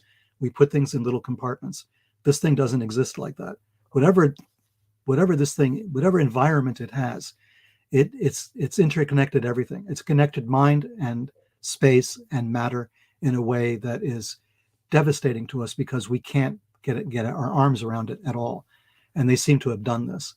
And you're right. They may be burrowing under the earth thing. It may be like three body problem, Mm-hmm. bugs, it's just bugs, right? No matter what we do, we can't wipe out the bugs. The bugs will be there with us forever. So maybe the alien and three body problem saying you're all bugs was not an observation, it was a It's a recommendation. projection. Right. Right. It was Oh, yeah. telling us, Oh, yeah. you know you're all bugs, act like it, right? Start digging holes. I mean, it could be anything, could be something that similar. So I know we've covered a lot of stuff in far ranging areas here, but Oh, you that's say great. I think. through a glass darkly, man. That's what we're doing. Yeah. No, I think the way to look at this is to be open minded and see where these things correlate. Especially, I think, with the military's experience. At least, if you take all the stories that are out there and believe some subset of them are true, but whatever this phenomena is, or phenomenon, it has the ability to influence perception, human perception. Right. So it might not be doing anything. It could be. I'm making this up. It could be a flower that somehow warps your perception of what it is, Mm-hmm. or what you're seeing, and gets you to do things. And I think it also somehow subtly interacts with humans over a vast time scale, right? Where it's almost like this directed evolutionary relationship, and almost symbiotic, parasitic sort of interaction. And the question is this going to be something that is multiple versions of this thing, different species, different phenomena, or is this all one thing that Mm-hmm. effectively controls the planet, and we're just kind of its Well, playthings, so to speak? I wrote it in Secret Machines, one of the first, I forget, it was volume 1 or 2. Towards the end, I said, We are in a symbiotic relationship with this phenomenon. Um, they need us somehow Mm-hmm. because they're not screwing with us. I mean, they're screwing with us, but they're not doing anything too dramatic towards us.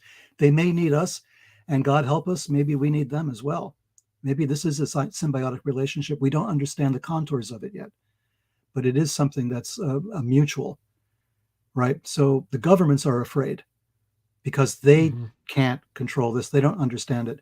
And you have the religious people in our government who are 100% sure that these are They're demonic demons. forces, Right. right?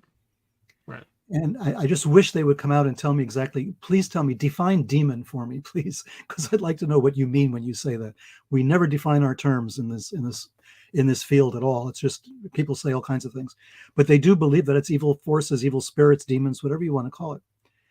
And there's a school of thought in the occult technologies that the Mm-hmm. demon, it's not really what we think it is, right? These are forces, these are powers, these are they we project onto this spiritual force all sorts of negative concepts, like we're doing now with the UFO. And some Mm-hmm. people project positive things onto the UFO, right? They're Right. angelic forces. You have that whole school of thought. Someone's demon is another's angel. Yeah.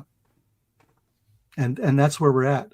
We don't know our own gods well enough to be able to say, is that a god, is that an angel, or a demon? Because we've shut ourselves off to that.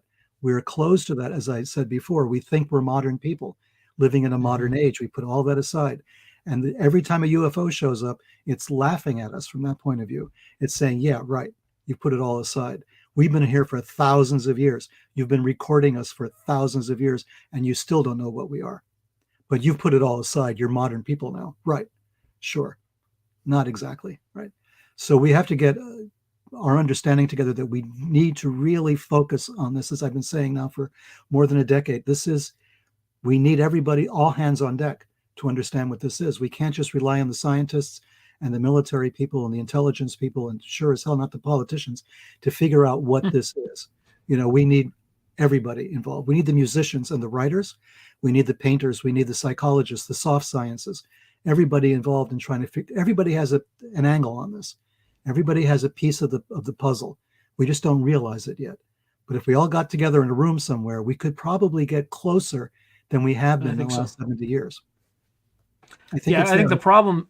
I think the advantage that the government has is they know which of these stories that are out there are fake, Right. disinformation, etc., because they've had the resources to focus on it.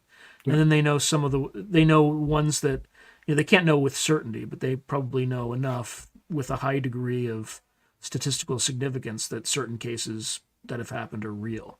Mhm. And just to be able to interact with that database and just see like are the sightings over certain places, right, where there's lots of quartz or granite. Is it geomagnetic? Right. Is it does it happen during certain times? Over nuclear facilities, right? Mhm. Again, this would be classified, but I'd be fascinated to learn how often these things appear near nuclear submarines. I would imagine if I just had to extrapolate, it would be significantly more than a traditional ship or not just nuclear submarine, but regular diesel Sure. submarines.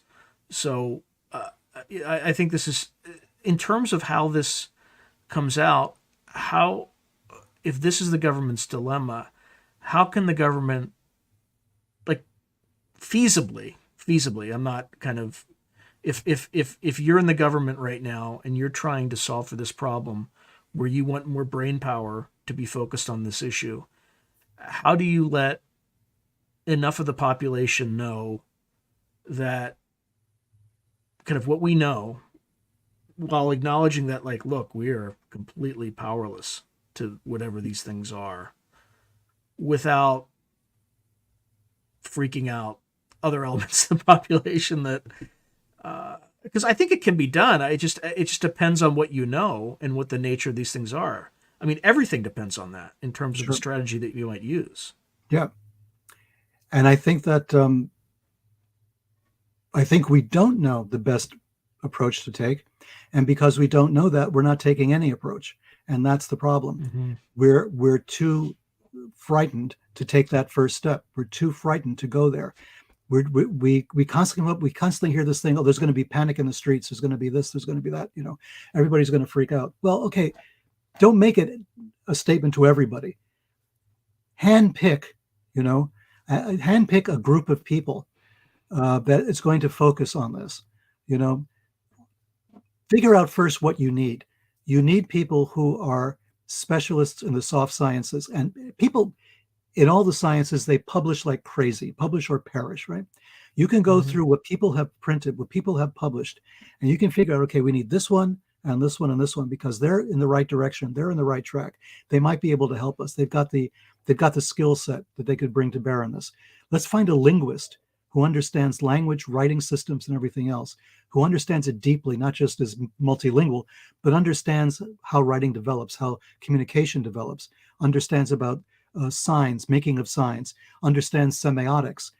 Somebody with that kind of background, of course, highly specialized, maybe only a few dozen people in the world with the skill set that you need, but you could find one that you can trust, that you could swear to secrecy.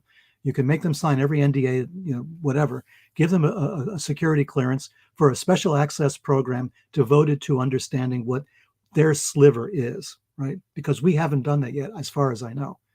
Get somebody else who understands psychology, but from an evolutionary point of view, not just regular human psychology, but how does psychology develop?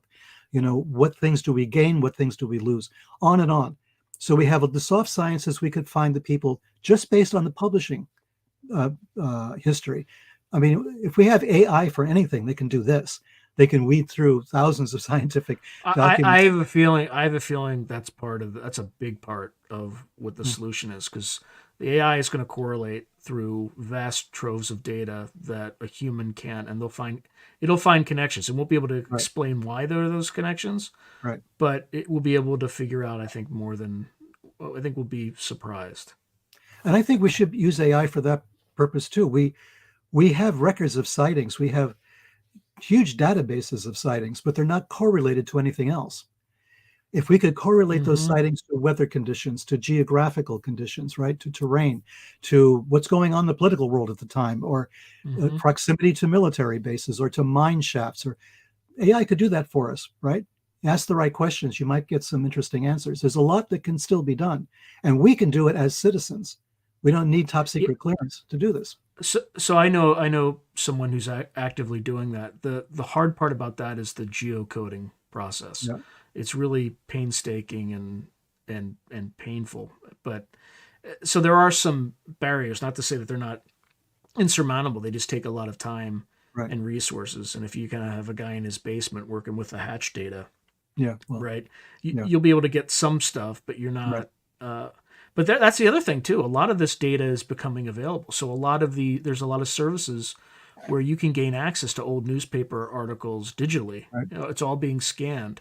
Right. And you can have an AI algorithm kind of absorb that, classify it, and put it into a database that can be searched by other people. But a lot of these folks are using open source materials where they could build it. But I think that's certainly one part of the question. Do you think there's anybody outside of the government that has a good idea of what's going on through direct interaction? And in other words, they're just quiet about it because they have a much better handle on the nature of reality. And we talk about, again, I'm just making this up, but some sort of group like the descendants of the Templars, or some ancient organization that follows this stuff. Do you think there's anything like that out there, or people who are somehow genetically altered to interface with whatever this is? There are certainly a lot of people who claim that. I mean, I run into them all the time. There are groups that claim that, of course. And this is the thing. Well, the Borderlands group, I think, are you familiar with? You have to be familiar with that group. Yeah, right. Yeah, they seem to be pretty close to it back in the 40s. And but you had groups, you had UFO cults, right? You had a proliferation of them, especially in the 50s, 60s, you had a lot of that. And we laugh at them, right? They were like gullible. They believed everything. They sold their possessions. They waited for the saucer to come and take them away. And so we disregard everything about them, which might be a mistake. You know, I always think there's a lot of information there that we're overlooking because their leaders were charismatic idiots, and so they led them in the wrong direction. All kinds of Well, things I mean, happened. take the Heaven's Gate cult, right? Like Yeah, those were extremely educated software engineers yeah, and tech. Like, why would they do that? Were they that? It's hard to believe that they were that gullible. I'm not saying that they should have done that or it was the right. right move or anything, but what did they know that convinced them Yeah, to do something they something knew like that? something, right? And they may have Right, interpreted completely wrongly, but right. they may have had a core of some data that we're missing because we tend not to look at them.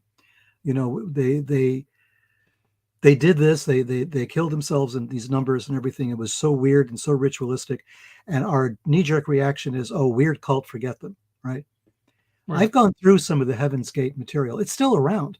You can still find the Heaven's Gate Oh, stuff I had no around. idea. I just used that as a for instance. Say But, more, please. but there is, Yeah. yeah. So you can go and look at this stuff, and there was a kind of sophisticated approach to this whole thing that they had that made you think that they were onto something somehow. That maybe they had Mhm. one piece of something that generated all this interest and activity and this hysteria almost over it. Yeah, there were some really, mother and father, right, of the Heaven's Gate group, very strange individuals. The Right. whole thing was very strange. But then the data that Chemical we chemical look at, sterilization and yeah, castration, like just yeah, weird. Yeah. oh yeah. But then you ask yourself why. You know, there were people that did this in ancient times. There were people that castrated themselves for the gods. What was Mhm. the motivation for that? It wasn't just ideological. There was some method, some process, some understanding, probably twisted, probably wrong, probably Mhm. without the benefit of deeper science, but there was something they were focused on, something they were trying to accomplish. And this was the closest they could get to it. Like talking about the person you mentioned towards the beginning, the doctor who was investigating the schizophrenics, right? Yeah, he's not a doctor. He's just a psychoanalyst. His name's Psychoanalyst. Jerry Marzinski. Yeah. So he's looking at schizophrenia, which is a fascination of mine as well for a number of reasons. I was fascinated with R.D. Laing in the 60s, this guy who Mhm. created these.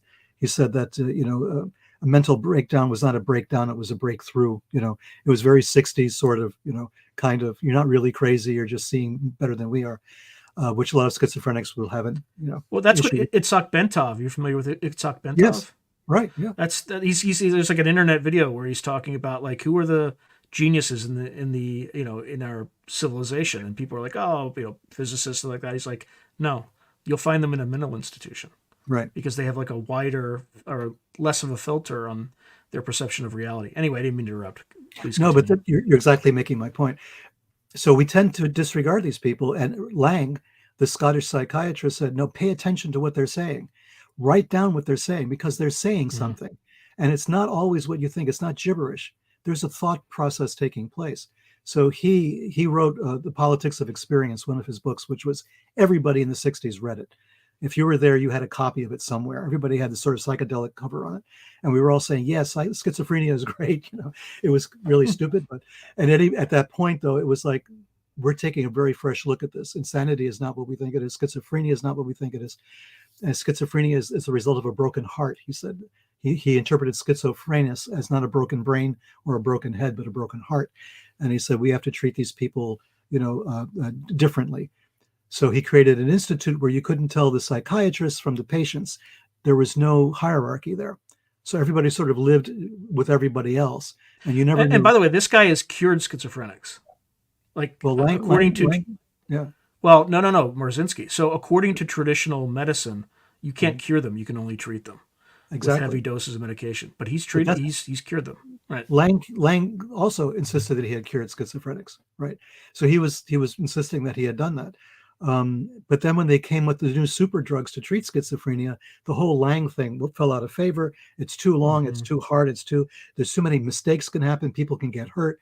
So they walked away. So let's just give them a lot of drugs and problem solved, right?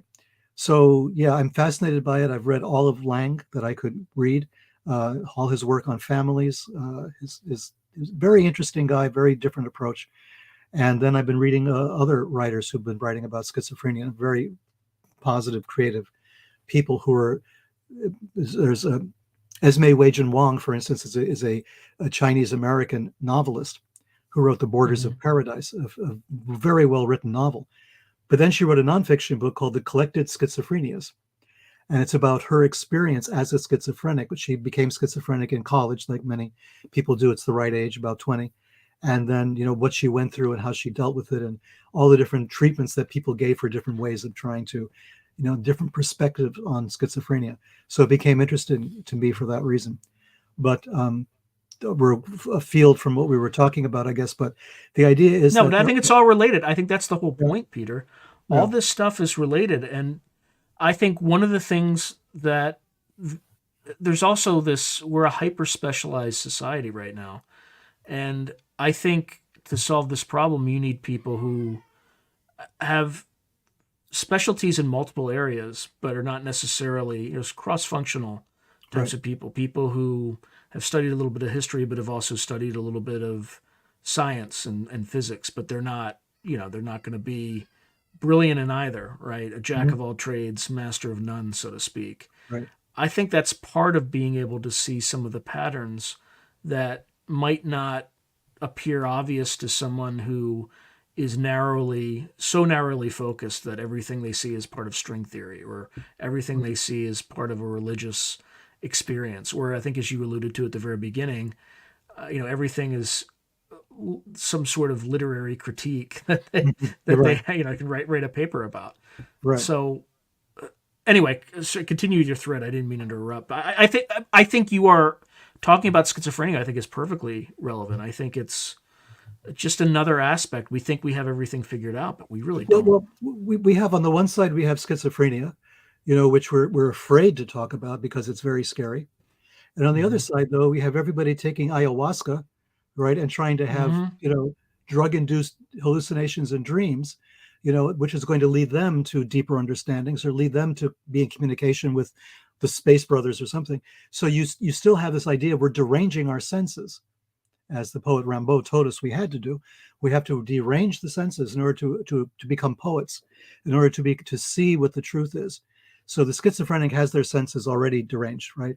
And they don't know what to do with it. I mean, that's by definition. But the person who's dropping acid or taking ayahuasca or mushrooms, it's in a controlled situation, right? I'm going to be out of my mind for 8 or 12 hours or so. And I'm going to see what that produces, right? That's one way of looking at this. It's going to be very subjective. But I found, and I did take mushrooms once or twice, I found that once or twice is enough. It's more than enough. And that what it does is it trains you, it reveals to you the fact that your senses are very unreliable. The lack of reliability of your senses, I think, was the best revelation that I took away from that. Because when you're hearing things move, or you're seeing sounds, or because of the nervous system has been thrown out of whack a little bit, but now you're experiencing a different reality. In my case, at one point I had a framed Tibetan tanka on the wall, one of these elaborate diagrams of a Buddha in the middle dancing on a lotus, and all these other Buddhas around, and all kinds of colors, a riot of colors and things. And suddenly I looked up at that diagram, and it was all completely in motion. And I thought to myself, that's what the artist meant us to see, was all of this motion. Couldn't do it in 2 dimensions, couldn't do it with a line drawing. But now I'm seeing them all moving. The god in the middle is dancing on the lotus, the other gods are talking, they're moving around, they're doing this, but all within that frame, right? All within that structure. They were constrained by the structure, even as my mind was no longer constrained by it. The beings on that diagram were constrained. They were doing things in their space. It wasn't a riot of nonsense. They were all doing things. They were all in communication. And I felt that this is how I was meant to see it. So my point is that this controlled approach is very good. You can learn something once or twice. If you're doing like hundreds of acid drops or something, you're not learning anything anymore. Basically, Sometimes you can bring something back, though. That's the other thing that people don't talk about with these things, oh yeah, right? you can, sure. It's not often, but it sounds like some people just Yeah, don't take well to it. don't take well to it at all, right? Well, as they say, once a philosopher, twice a pervert, right? So you just drop acid once under controlled circumstances and then walk away. Make notes of what happened and think about it later, and just don't go back there anymore. So, but schizophrenia, of course, is the problem. You can't do anything about it, or we think we can't, because we haven't gone enough schizophrenic ourselves to understand how to talk or communicate with the schizophrenic, which is what Well, Lang was trying to tell us to do. yeah, even traditional medical science. So again, I go back to Jerry Mrozinski. There was never any curiosity in any of the schooling he had, and I think he, Mhm. a master's degree, got as far as kind of second year PhD program, but never once did they ever talk about what the voices were saying, what the No. hallucinations were about. It's always about, they're just seeing hallucinations. They don't have a good hold on reality. Just prescribe them with medication, and then, you can never make it quite go away, but you can basically drug them into oblivion. Hmm. And some of the techniques that he would try, he just would run kind of. Again, he was walking a tightrope, because if any of this got out, that he was quote unquote indulging their Hmm. schizophrenia, or at least that's how it would be perceived, he'd be done. So he Right. was very careful when he was at a traditional medical or mental institution, but then he was, got a job at a prison, and they didn't care. It was the devil's playground. Like, I don't Right. care if you're hearing voices. I don't, just don't stab anybody. So he would spend Right. hours talking to these people, and eventually people would show up to him in his office and say things like, "They want to talk to you." And he's just like, "What?" The voices have a Hmm. message for you. And Hmm. and he almost fell out of his chair, because one of them said, "Okay, well, what's the message? Your message, like, don't mess with our way of life." And it's like, what? So it could be, it could be a insane Well. delusion, sure, but one of the things was he Hmm. would he would try certain things. He would have his patients do certain things. Things would work, things wouldn't, right? So he would ask them to do some traditional things, like if you hear the voices, just tell yourself they're not real, right? That apparently made the voices even worse. And what he would find is Right. that when his patients would hear these voices, they would always feel extremely drained afterward. It was almost like the voices were creating a mental environment where the people experiencing them were creating a lot of negative emotional energy. And it was Hmm. if whatever the source of these thoughts were feeding off of them. Okay, so you could call it demonic. You could also call it, maybe it's some sort of parasitic organism that is Hmm. non corporeal, or who knows. But whatever he was doing, these voices consistently did not take well to him. They hated him. Right. And if you're, imagine you're dealing with another species and you're messing with their food source. Additionally, Right. most of the people who would experience this tended to have a history of trauma, right? It's like, imagine a predator in an environment. The predator's not going to go after the strongest member of the herd. They're going to Right. pick at the weaker members. Hmm. So anyway, I don't know what these things are, and I'm very willing to accept that maybe it is being generated in that person's own mind, but I think there's a whole revolution in consciousness that we have to start thinking about. Like, where do your thoughts come from? Are you the source of all your thoughts? Or are your thoughts, is your mind an antenna, like a Hmm. radio station, and it's getting all sorts of thoughts from the environment, from different entities that we don't see, from other people, right? I mean, you've been in that where you walked into a room and you can instantly tell what the mood is, Right. right? You just feel it, right? Yep. So I think we still have a long, long way to go in understanding. But I think this is all related. I think you take the Hernandez case, right, where he saw a wheel in the sky, Hmm. where it had remote viewing, the UFO experience, out of body, all that stuff, and it was kind of the message he received was, it's all the same. It's all the same thing. Mhm. I don't know. What do you think of all that? I threw a lot at you right there. No, I'm grokking all of it. Yeah, it's sure. I mean, that's especially when we're talking about mental states like that. You know, the magicians of the Middle Ages, for instance. Let's think of the typical idea Mm-hmm. of a magician. I mean, in modern context, these guys were crazy, right? I mean, they're talking to things that are not there. Not only are they talking to them, they assume that they exist and that they have a technology for finding, making them show up and making them do things. I mean, it sounds insane, right? Mm-hmm. If you just extract it, just take it out of its context and just put it like in the modern day context, somebody sits in their room, draws a circle on the floor, you know, has incantations in languages they probably don't understand. And they believe that if they do this the right way, facing maybe the right direction and burning the right candle and the right incense, and something's going to happen and this thing is going to materialize. This is insane. This is like the definition of insanity, right? And yet they turned it into a technology, turned it into a process that persisted and persisted and persisted. You know, I mean, Dee and Kelly are a good example of this. There's Dr. Mm-hmm. John Dee, a very famous intellectual of the Elizabethan era. This guy was no Mm-hmm. slouch. He wrote the introduction to the first English translation of Euclid, right? This guy was Mm-hmm. understood geometry, understood math very well. And yet he was talking to angelic forces through a magic mirror and received an entire new language with an alphabet and a vocabulary and grammar and everything else that he used to talk to the angels back and forth. This Is is this like Enochian? Enochian, right? The so-called angelic language, Enochian.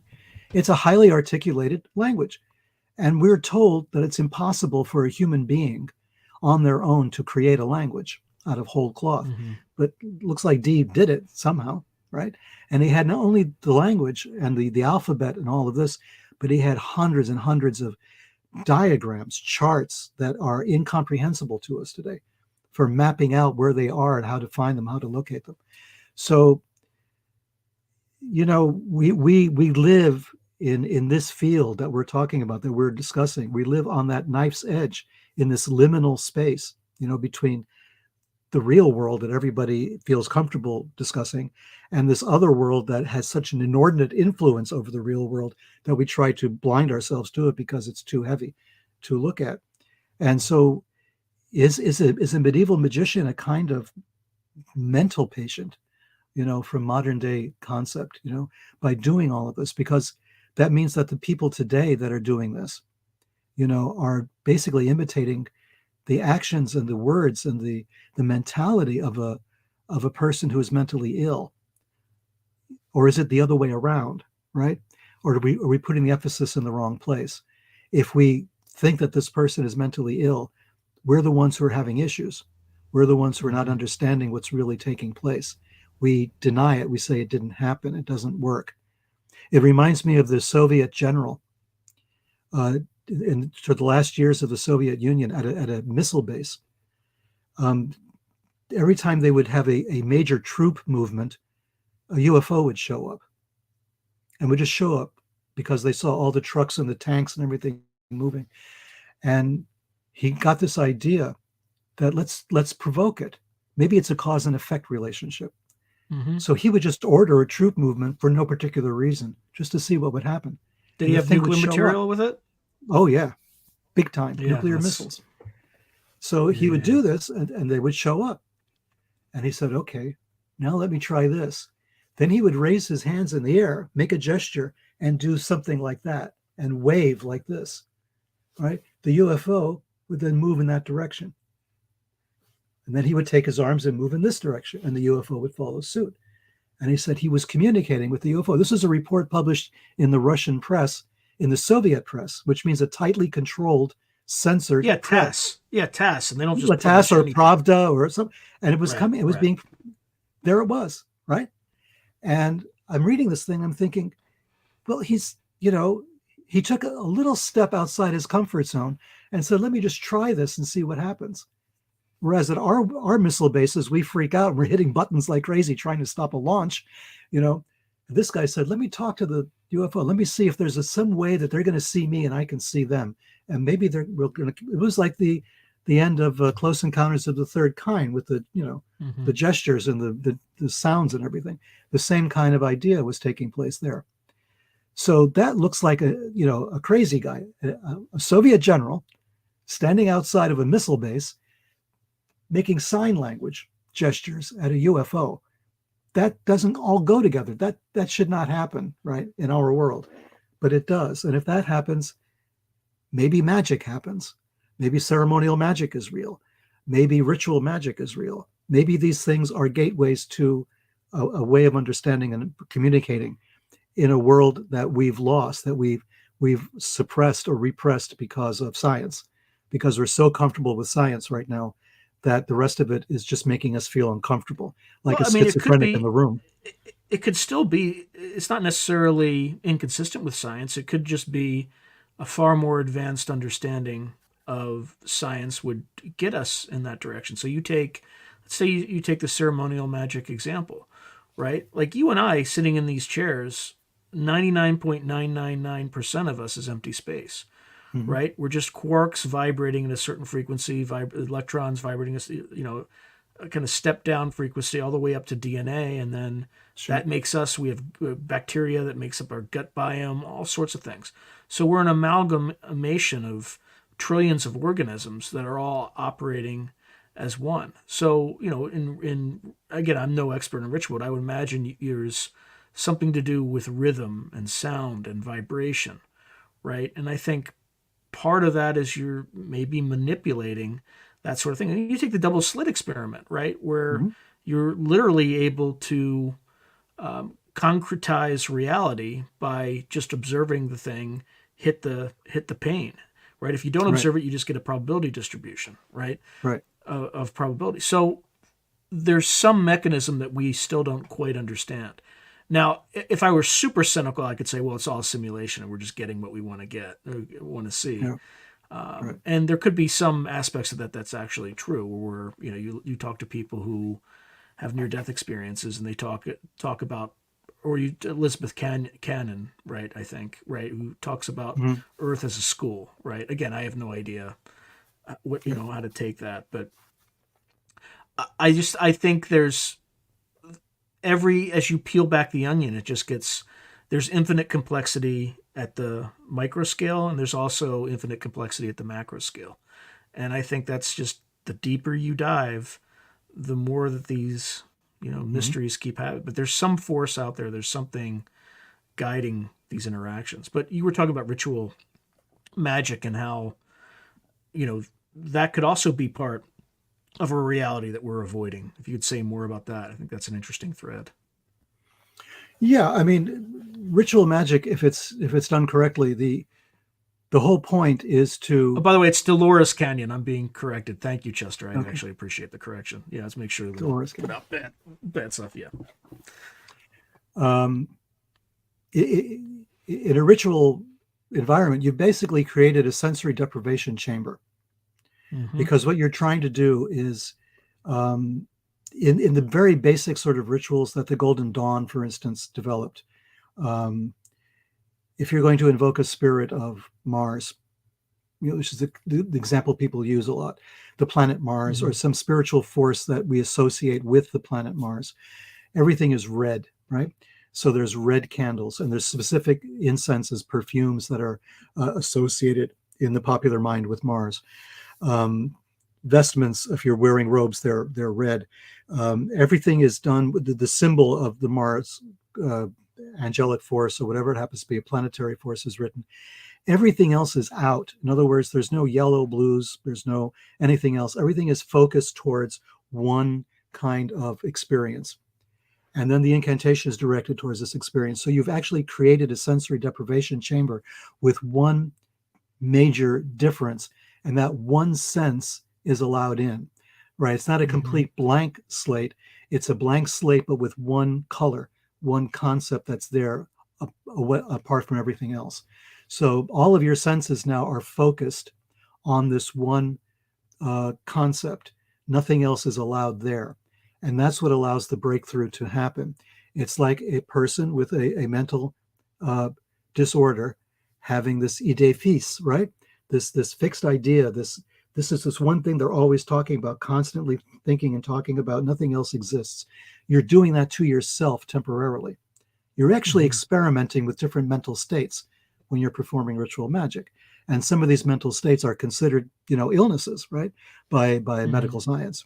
Hallucinations is one good example. You're actually provoking a hallucination. It could be auditory, it could be visual, it could be both, right? And the magicians experienced both of these sensations. But the question, though, is the hallucination. If the hallucination has no pattern, then it's not really a hallucination. That's the other thing. If the a hallucination typically has no pattern. Right. But if what you're hearing has a pattern, it might not necessarily be a hallucination. Yeah. So that's not necessarily be a hallucination, right? And so here you had John D. and his partner Kelly, and they're seeing hallucinations. They are provoking these hallucinations. To a modern scientist, they say, well, these guys are hallucinating, right? They're seeing angels. The angels are pointing at tablets. They're pointing at letters. They're communicating these things. They're writing down these charts. This is like an elaborate hallucination. The other way of looking at it, the way a lot of people do, these guys were just charlatans. They were trying to fool people. But they didn't. They were doing this to themselves, right? Most of the stuff was not printed while they were alive, This was like found out later, printed and published later. I mean, all of these materials, not everything has been published even today. So it wasn't like they were out there trying to bamboozle people with a rabbit and a hat trick or something. These were like very serious people. Their lives were at stake with this. They had all sorts of hardships. D came back and found that they had burned his house down because they thought he was a witch or something. I mean, this was not like he wasn't making money at this, is what I'm trying to say. This wasn't like some sort of a hoax that he was perpetrating on the masses. This guy was intense. He was focused on this. And he was, as I say, a respected academic at the time as well. So you're flirting with madness. You're flirting with this. But it's kind of necessary to do that to understand madness in the first place, as Lang kept telling us. But it's also necessary to understand consciousness itself, to understand what's happening. When we see a UFO, as an example, are we hallucinating, right? Maybe there's a midway point there. Maybe what we're seeing is not there. What's really a representation of something. It's a representation. Right. It's an icon of some kind. It's like an icon on our computer screen. It's not really there, but it has function and it means something, right? And one day it's an airship, and the next day it's a round saucer, or maybe it's the Horton brothers flying disc, or something much more elaborate, like the end of CE3K, Close Encounters of the Third Kind. Maybe something like that with colors and lights and sounds. Who knows? Maybe these are all just representations. If so, it's communicating to something in here.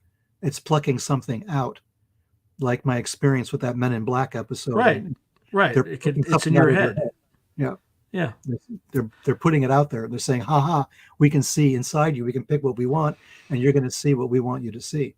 It's going to be something you've already seen, and that's going to confuse the hell out of you. And that's what this is all about. So, any final words, Peter, for the audience? Pleasant dreams. Well, pleasant dreams, dreams, right? You start covering this stuff, you start to have weird dreams. I'll tell you that.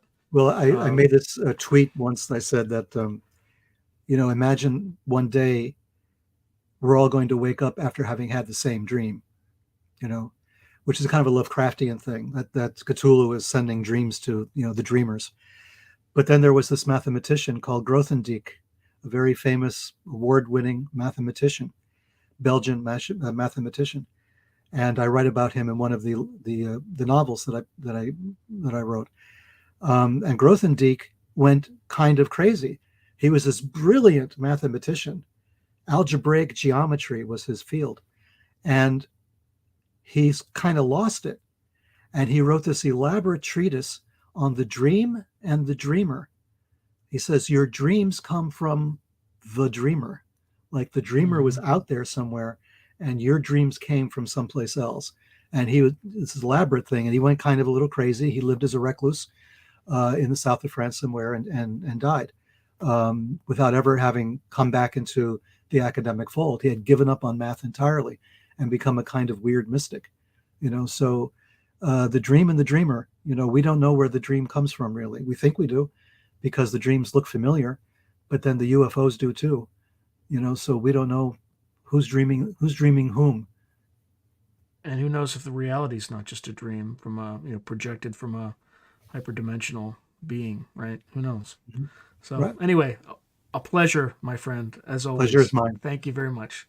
Thank All you. right. Thank you, everyone, for listening, and tune in next week and speak soon.